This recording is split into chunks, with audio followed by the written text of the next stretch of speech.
Assalamualaikum warahmatullahi wabarakatuh. Di sini kami dari kelompok 8 ingin menjelaskan tentang berpikir bayani dalam Islam. Pertama, kita membahas tentang epistemologi. Menurut bahasa, epistemologi itu berasal dari bahasa Yunani, yaitu episteme dan logos. Episteme memiliki arti pengetahuan dan logos memiliki arti perkataan, pikiran, dan ilmu. Kata episteme dalam bahasa Yunani itu berasal dari kata kerja epistemai, yang artinya mendudukan, menempatkan, atau meletakkan. Menurut harfiah, episteme berarti pengetahuan sebagai upaya intelektual untuk menempatkan sesuatu dalam kedudukan tepatnya. Epistemologi kadang juga disebut sebagai teori pengetahuan atau theory of knowledge. Kemudian, menurut istilah, epistemologi itu merupakan suatu aspek yang dapat disebut sebagai cabang dari filsafat ilmu. Epistemologi merupakan upaya yang bermaksud untuk memahami ciri-ciri umum dan hakiki pengetahuan manusia.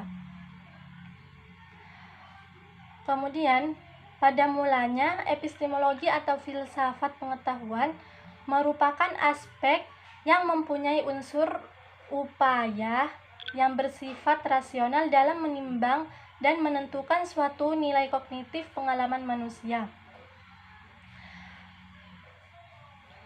dalam interaksinya dengan diri sendiri, dengan lingkungan, maupun dengan alam sekitar.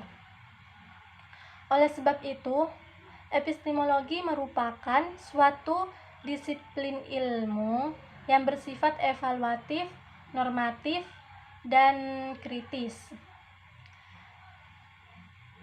Sifat evaluatif itu merupakan suatu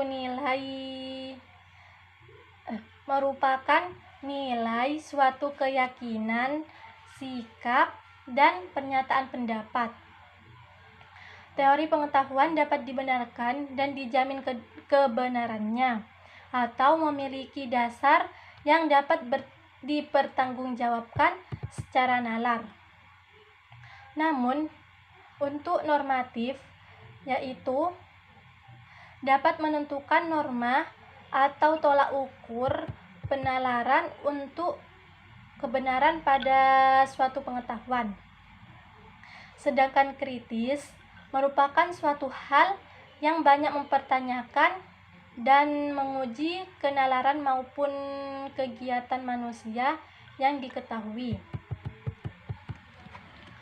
Kemudian, ketika kata bayani itu ditafsirkan ke dalam Al-Quran, maka terdapat makna yang terkandung di dalamnya, yakni dalam tafsir Rih al-Madni menafsirkan bayan adalah berbicara secara fasih dalam mengungkapkan isi hatinya. Selain itu, al-bayan juga berarti kebaikan dan kejelekan, atau jalan petunjuk dan jalan kesesatan, atau ilmu dunia dan ilmu akhirat, atau nama-nama segala sesuatu, atau juga berbicara dengan bahasa yang bermacam-macam. Kemudian, yang kedua, definisi.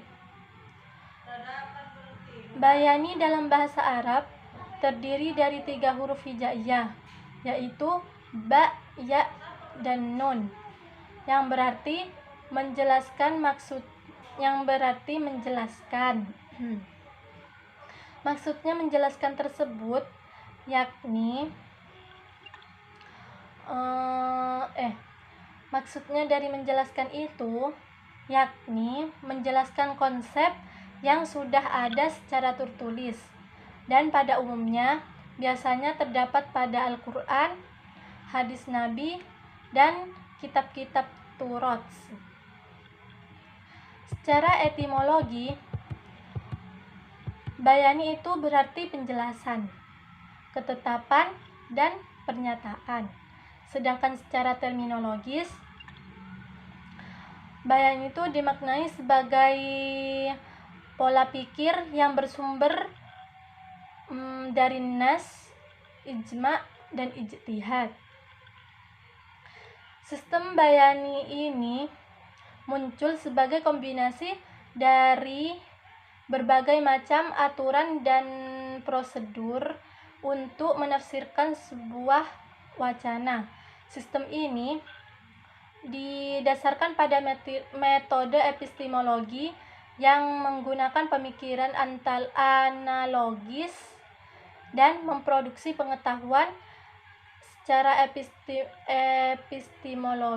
epistemologis pula, dengan menyandarkan apa yang belum diketahui kepada apa yang sudah diketahui, dan apa yang belum tampak kepada apa yang sudah tampak.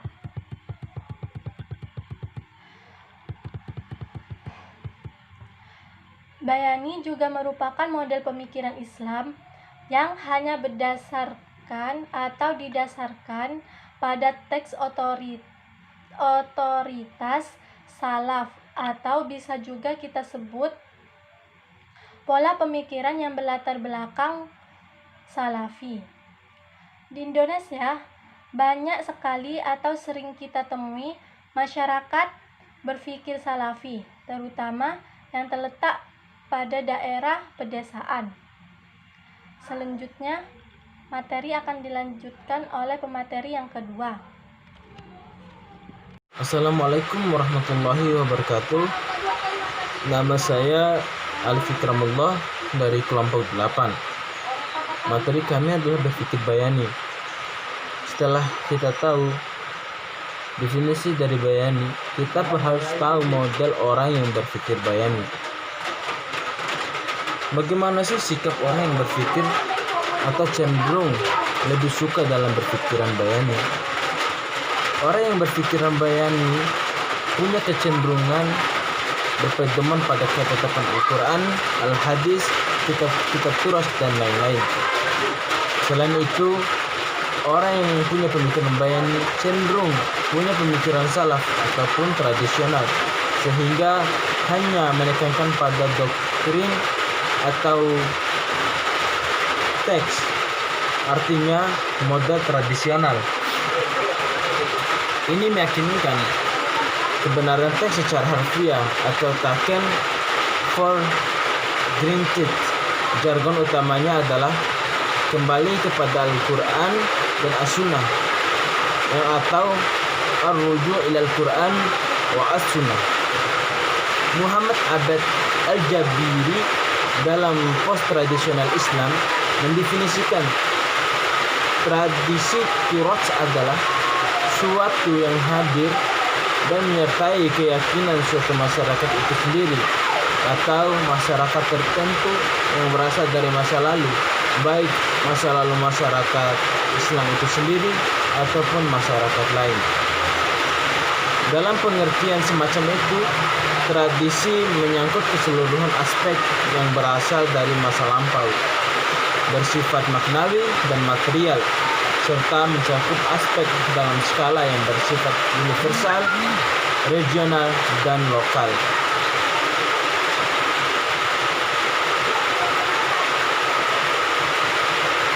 Dan perlu kita tahu, perkembangan bayani itu pada masa Syafi'i 767 sampai 820. Bayani berarti nama yang mencakup makna-makna, yang mencakup masalah-masalah usul atau pokok, dan berkembang hingga ke furu atau cabang. Dari segi metodologi, Syafi'i dan dalam 5 bagian dan tingkatan, yaitu bayan yang tidak butuh penjelasan lanjut, berkenan dengan sesuatu yang telah dijelaskan Tuhan dalam Al-Quran sebagai ketentuan bagi makhluknya. Yang kedua, bayan yang beberapa bagiannya masih global sehingga butuh penjelasan sunnah. Tiga, bayan keseluruhannya masih global sehingga butuh penjelasan sunnah. Yang keempat, bayan sunnah sehingga uraian atas sesuatu yang tidak terdapat dalam Al-Quran. Dan yang terakhir atau yang kelima, bayan ijtihad yang dilakukan dengan kias atau sesuatu yang tidak terdapat dalam Al-Quran maupun sunnah.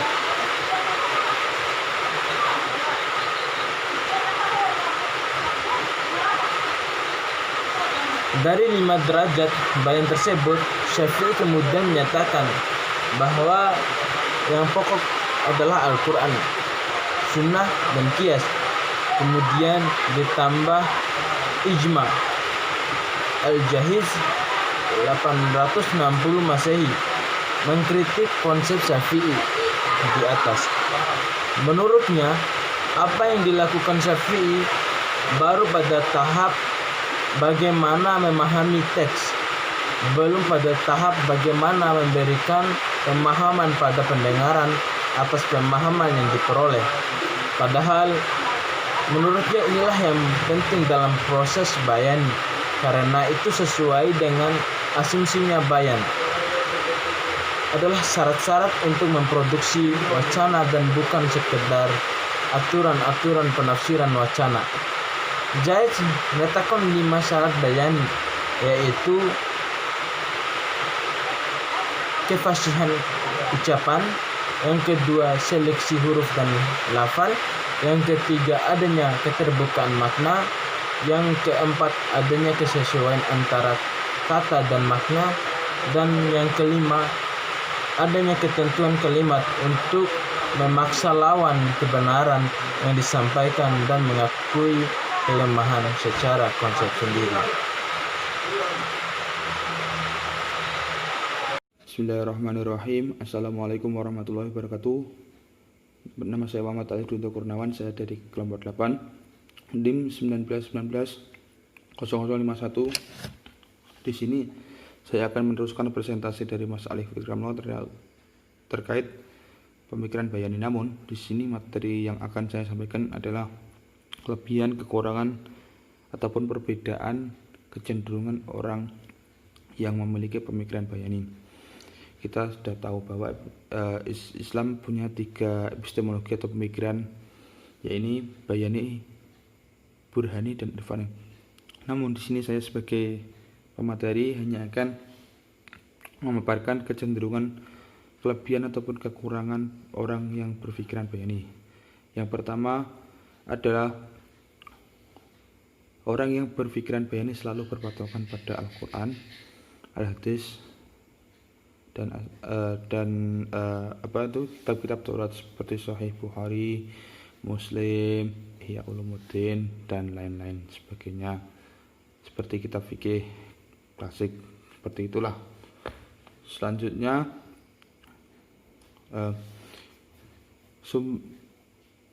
yang selanjutnya yakni orang yang berpikiran bayani cenderung punya patokan ataupun berpedoman pada Al-Quran dan Al-Hadis. Ya sudah tahulah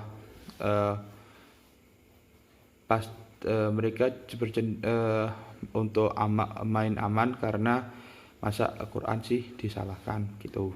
Selanjutnya gaya pemikiran mereka tradisional sehingga tidak mampu untuk merespon perkembangan zaman. Terus selanjutnya selalu terbayang akan teks dan tak mampu menempatkannya secara sejajar.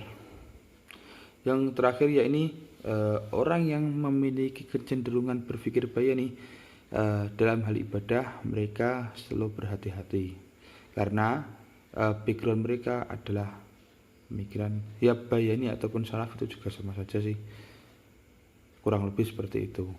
Demikian, penyampaian materi dari saya. Apabila banyak kurangnya mohon dimaafkan. Apabila ada sumur di ladang, boleh kita menumpang mandi. Apabila ada umur yang panjang, boleh kita berjumpa lagi. Hadzanallahu yakum. Wassalamualaikum warahmatullahi wabarakatuh.